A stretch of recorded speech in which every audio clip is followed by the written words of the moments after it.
আটগড়া উপজেলা শাখার সাবেক সদর চেয়ারম্যান জনাতা মাওলানা জহুরুল ইসলাম খান সাহেব।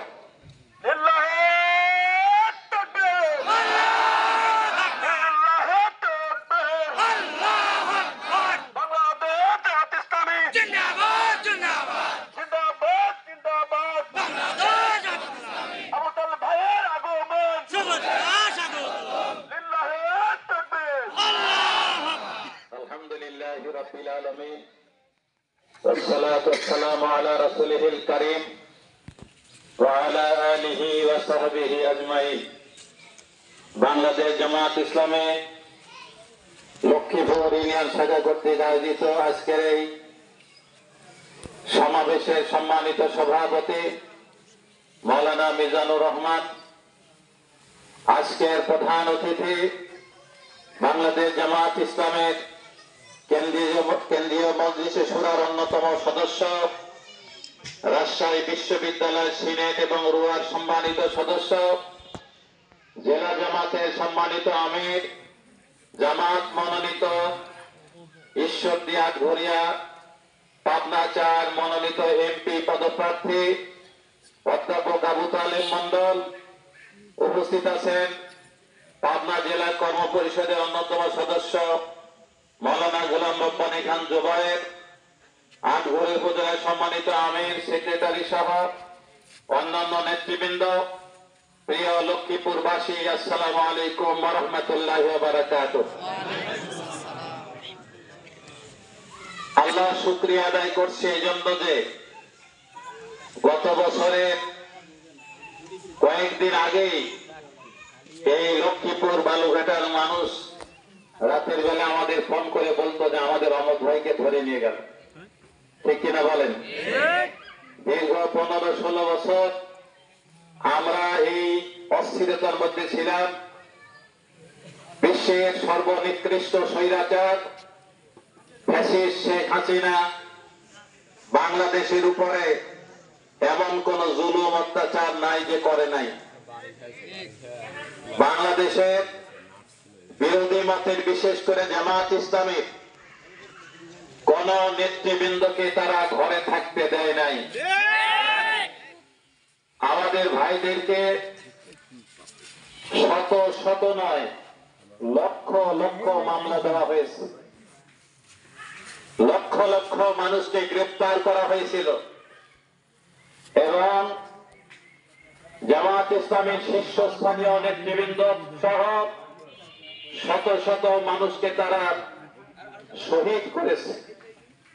আমাদের মাওলানা মতিউর রহমান নিজামী, মাওলানা আব্দুল সুবহান, দেলাওয়ার হোসেন সাঈদী, তাদের মতো লোককে হত্যা করে শেখ হাসিনা ইসলামের জয়যাত্রায় স্তব্ধ করে দিতে চেয়েছিল। জুলুমের মাত্রা এতই বেড়ে গিয়েছিল যে আল্লাহর আরশে আজিম কেঁপে উঠেছিল। এই জন্য ছাত্র জনতার গণ অভ্যুত্থানের মাধ্যমে তাদেরকে দিনের বেলায় পলাতে হয়েছে। আমরা তাও রাতে পলাতাম, দিনের বেলায় ঘরেই থাকতাম বউ ছেলে মেয়ে নিয়ে। কিন্তু হাসিনা রাতে পালায় নাই, দিনে পালাতে হয়েছে তাকে। প্রিয় ভাই সাহেব, যারা মনে করেছিল বাংলাদেশের তৌহিদি জনতা তাদেরকে ফাঁসি দিয়ে, তাদের জেল জুলুম দিয়ে হত্যা করে বাংলাদেশে ইসলামের জয়যাত্রা রুদ্ধ করবে, বন্ধ করবে, আজকে তাদের পক্ষে কথা বলার কোন বাংলাদেশের লোক নাই।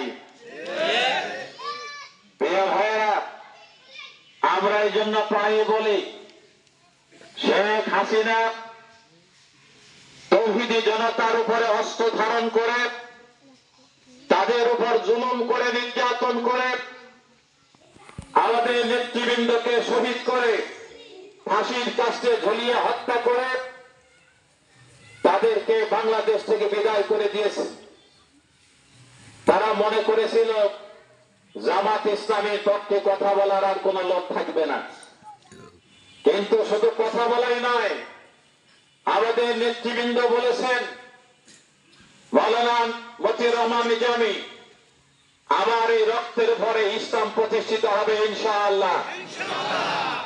এবং যেই সাইদি রক্তের উপরে আজকে বাংলাদেশের তৌহিদি জনতা আজকে দাঁত ভাঙা জবাব দিতে চায়, সাইদি নিজামীদেরকে হত্যা করে ইসলামের জয়যাত্রা রুদ্ধ করা যাবে না, স্তব্ধ করা যাবে না। আজ হোক কাল হোক বাংলাদেশের জমিনে কোরআনের রাজ প্রতিষ্ঠিত হবে ইনশাআল্লাহ।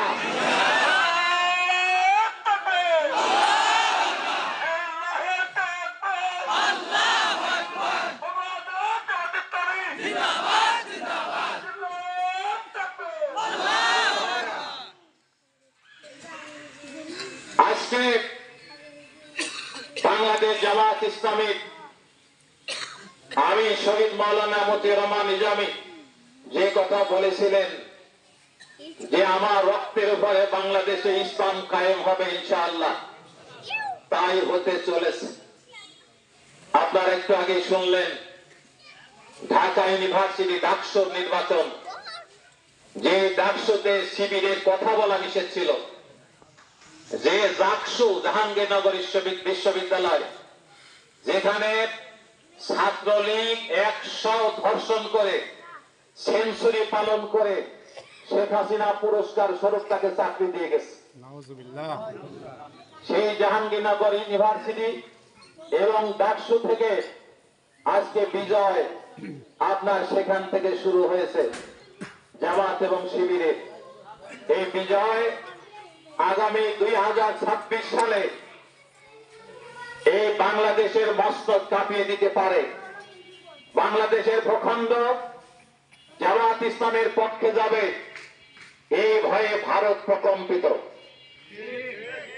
ভারতের দিল্লিতে বসে শেখ হাসিনা বাংলাদেশের এস আলমদের যারা সব ব্যাংকগুলি লুটপাট করেছে তাদের সাথে মিটিং করে টাকা দিয়ে পয়সা দিয়ে আমাদের বন্ধু সংগঠনের ভাইদেরকে ভাড়া করে বাংলাদেশে তাদের ব্যবসা প্রতিষ্ঠান পাহারা দিচ্ছে এবং ইন্ডিয়া থেকে বসে নতুন করে আবার বাংলাদেশে কিভাবে আসা যায় এর পরিকল্পনা করছে। আমরা আপনাদেরকে বলতে চাই, সময় আসতে পারে, এমন ডাক এসে পড়তে পারে, যদি তারা সেই পরিকল্পনা করে বাংলাদেশে আমাদের বন্ধু সংগঠনকে ব্যবহার করে আবার বাংলাদেশে এসে বাংলাদেশের উপর আবার ছুরি ঘোরানোর যদি চিন্তা করে, আবার যদি বাংলাদেশের উপর জুলুম করার চিন্তা করার চেষ্টা করে, বাংলাদেশের তৌহিদি জনতার বুকের এক ফোঁটা তাজা রক্ত থাকবে, আমরা তাদেরকে বাংলাদেশে আসতে দেব না ইনশাআল্লাহ।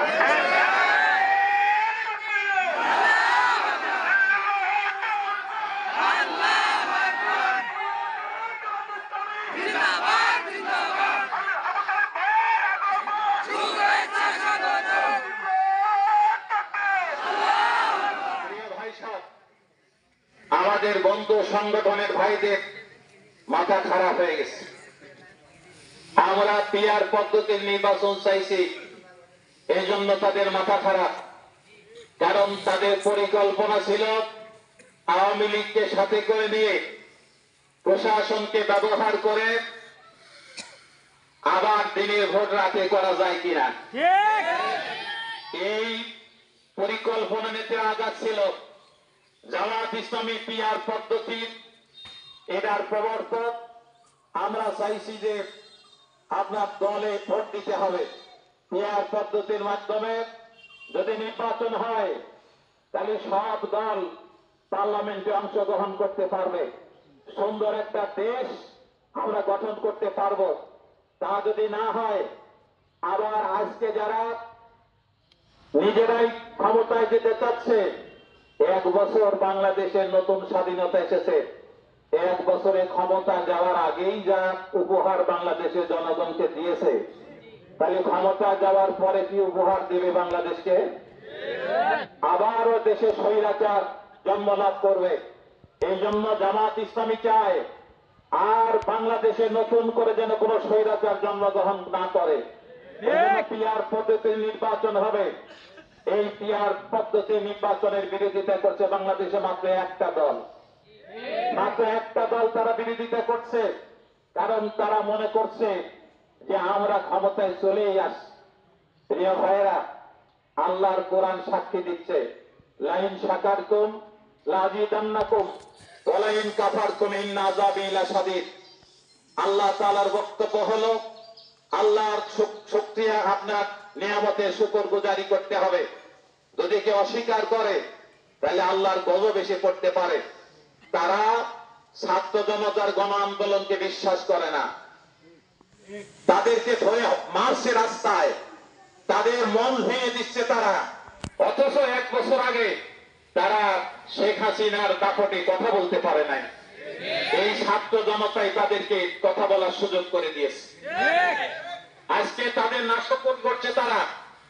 আমরা মনে করি এই ছাত্র জনতার গণ আন্দোলনকে যারা অস্বীকার করে, নাশকরি যারা করে, বাংলাদেশে তাদের রাজনীতি করার অধিকার নাই। প্রিয় ভাই সাহেব, আমাদের এই আসনে বিএনপি যিনি নির্বাচন করবেন, তিনি কিছুদিন আগে আপনারা জানেন বিএনপির ভাইয়েরা আটঘরিয়ার জামাত ইসলামীর অফিসে আগুন জ্বালিয়ে দিয়ে কোরআন এবং হাদিস পুড়িয়ে দিয়েছে, জানেন তো আপনারা? এবং সেইটার সমর্থন করেছে জনাব হাবিবুর রহমান হাবিব। উনি সেটাকে সমর্থনই শুধু করে নাই, উনি সেটা আটঘরিয়া এসে বলেছেন আটঘরিয়ায় কোন মসজিদে জামাত ইসলামীর লোক আজান দিতে পারবে না, জামাত ইসলামীর লোক নামাজ পড়তে পারবে না। জনাব হাবিবুর রহমান হাবিব, আপনার কথায় আটঘরিয়ার জামাত ইসলামী চলে না। আটঘরিয়ার জামাত ইসলামী শুধু নয়, বাংলাদেশ জামাত ইসলামী বাংলাদেশের সকল মসজিদে আযান দেওয়ার জন্য ইসলামী আন্দোলন করে। বাংলাদেশ জামাত ইসলামী মসজিদে নামাজ পড়ানোর জন্যই লোক তৈরি করে। অতএব হাবিব সাহেব, আপনার কথায় আটঘরিয়ার লোক চলবে না। আটঘরিয়ার লোক মসজিদে আযান দেবে, জামাত ইসলামী লোক মসজিদে নামাজ পড়াবে, ইমামতি করবে। আপনার কথায় ডাল সিদ্ধ হবে না, মানুষ ডাল খাবেও না। এর মধ্যে তিনি আরো অনেক কথা বলেছেন, আপনারা শুনেছেন। দাঁড়িপাল্লায় ভোট দিয়ে নাকি বাড়িতে যাওয়া যাবে না। আমি আপনাদের কাছে জানতে চাই, এই দাঁড়িপাল্লা জামাত ইসলামীর প্রতীক নয়, দাঁড়িপাল্লা হলো ইনসাফের প্রতীক। জামাত ইসলামী সেই ইনসাফ বাংলাদেশে প্রতিষ্ঠিত করতে চায়। জামাত ইসলামীতে ভোট দিলে যদি তাদের চুলকানি বাড়ে, তাহলে জামাত ইসলামী যেই দেশে নমিনেশন সাবমিট করে সেই দেশে তাদের ভোট করার অধিকার নাই। আর যদি বাংলাদেশ জামাত ইসলামের কোন কর্মী দাঁড়িপাল্লায় ভোট দেওয়ার কারণে যদি তারা কোন সমস্যা করে, আমরা তাদের দাঁত ভাঙা জবাব দিয়ে দিতে চাই। কোনভাবে আমরা বরদাস্ত করব না। আমরা বলে দিলাম, যদি দাঁড়িপাল্লায় ভোট দেওয়ার কারণে কোন কর্মী ভাইয়ের গায়ে হাত তোলার চেষ্টা করে, তাহলে আমরাও বলে দিলাম আপনাদের সাথে 2টা হাত আছে, এই 2টা হাত আপনারা ব্যবহার করবেন ইনশাআল্লাহ। এবং আগামী নির্বাচনে 2.5 হাত লাঠি রেডি রাখবেন। কি 2.5 হাত লাঠি রেডি রাখবেন। আমরা এই সকল আবল তাবল বক্তব্য যারা দেয় তাদের দাঁত ভাঙা জবাব আমরা দিতে চাই ইনশাআল্লাহ। এবং দাঁড়িপাল্লায় শুধু ভোট নয়, আগামী পার্লামেন্ট হবে দাঁড়িপাল্লার পার্লামেন্ট, আগামী পার্লামেন্ট হবে ইসলামের পার্লামেন্ট ইনশাআল্লাহ।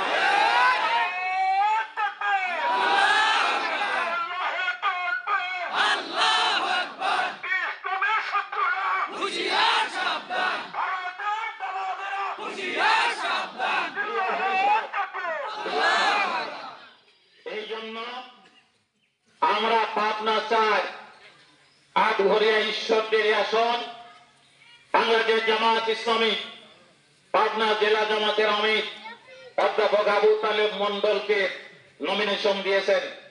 উনি আজকে আপনাদের সামনে কথা বলবেন। কথা বলার জন্য এসেছেন। আপনারাই শুধু নয়, এই লক্ষ্মীপুর ইউনিয়নের আবাল বৃদ্ধজন বনিতা নারী পুরুষ নির্বিশেষে সকলকেই বলে দিতে হবে, বাংলাদেশ এই অবস্থায় চলতে পারে না। কারণ বাংলাদেশের ব্যাংকে টাকা নাই, শেখ হাসিনার লোকেরা সব খেয়ে লুটপাট করে চলে গেছে, এখন আবার লুটপাট শুরু হয়ে গেছে। অতএব এই অবস্থায় বাংলাদেশ চলতে পারে না। বাংলাদেশে গণতন্ত্র ফিরে আসুক, বাংলাদেশের মানুষ নির্বিঘ্নে যাতে ভোট দিতে পারে, নিজের ভোট নিজে দিতে পারে লাইন ধরে, এইটার দৃশ্য আমরা ঢাকা বিশ্ববিদ্যালয়ে দেখেছি, ঠিক কিনা বলেন? এইটা যদি আবার বাংলাদেশে ফিরে আসে, তাহলে আমরা আশাবাদী যে বাংলাদেশ জামাত ইসলামী এই পাবনা চার আবু তালেব মন্ডল বিপুল ভোটে বিজয় হবে ইনশাআল্লাহ।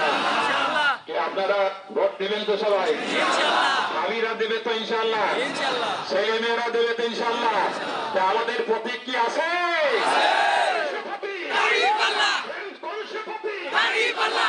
দাঁড়িপাল্লা প্রতীকে আগামী দিনে প্রিয়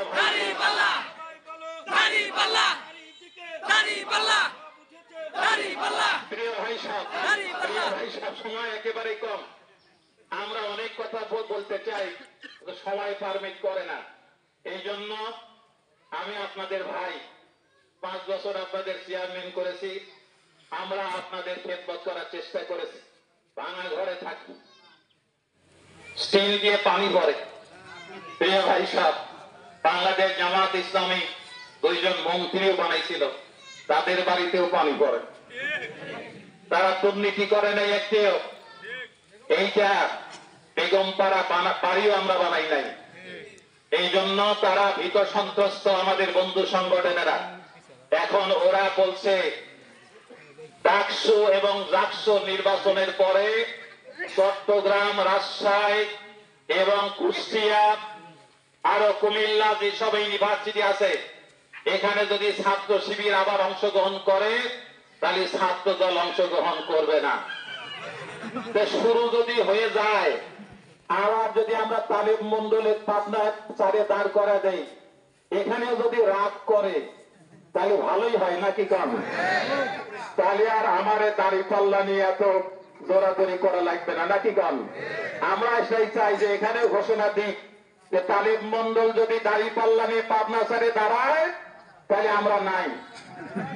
এইরকম পরিস্থিতি এই লক্ষ্মীপুরে সৃষ্টি করতে হবে। পারবেন তো আপনারা সবাই? এই অবস্থা যদি সৃষ্টি করতে পারেন, তাহলে ইনশাআল্লাহ আমরা বলে যাচ্ছি, আল্লাহকে সাক্ষী রেখে এই আটঘরে এবং ঈশ্বরদীতে অধ্যাপক আবু তালেব মন্ডল বিপুল ভোটে বিজয় লাভ করবে ইনশাআল্লাহ। আপনারা সবাই দাঁড়িপাল্লায় ভোট দেবেন। সবাই আজকে থেকে পাড়ায় পাড়ায়, মহল্লায় মহল্লায় সকলের কাছে দাওয়াত পৌঁছে দেবেন। এই আবেদন রেখে আল্লাহ তাআলার কাছে বিজয় কামনা করে, তালেব মন্ডলের বিজয় কামনা করে আমি আমার বক্তব্য এখানে শেষ করছি। আসসালামু আলাইকুম ওয়া রাহমাতুল্লাহি তাআলা ওয়া বারাকাতুহু।